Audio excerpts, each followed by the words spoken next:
Egunon, polita. Zer? Irakurtzen nahi zara? Kontxo, ikusten du bai, gaur ez dela egunika proposena galderak egiteko. Etxe honetan ezin da lasa irakurri ala? Kontxo, etxara ba, Martien errega irakurtzen hariko, ezta? Aizera, astronautaren abenturak eta kalenturak irakurtzen ari naiz. Kalenturak, abenturak? Nire antza handia duen asto magiko batek, Txanogorritxo salbatzen du. Zergatik egiten duzu barre? Txanogorritxo dut izena.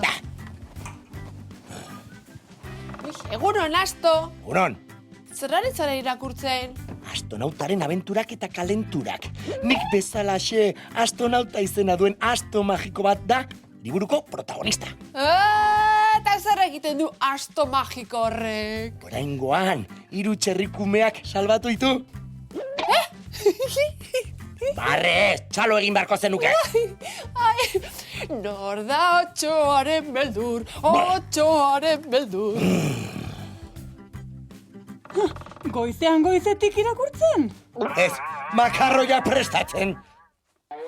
Karroiak, Zer diozu? Ez naiz makarroiak prestatzen ari, kaikua. Astronautaren abenturak eta kalenturak irakurtzen ari naiz. Astronautaren abenturak eta kalenturak? Bai, nire antza handia duen superheroi batek.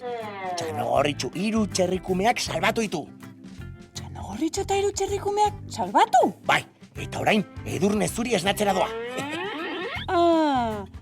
Ez da edonor astronauta hori. Esan dizut, nire antza handia zuela. Eta zuk, noiztik dakizu irakurtzen? Zergatik galdetzen diazu hori? Kontatu dizudana zalantzan jartzen duzu, ala? Begira liburua, alderantziz daukazu. Ui,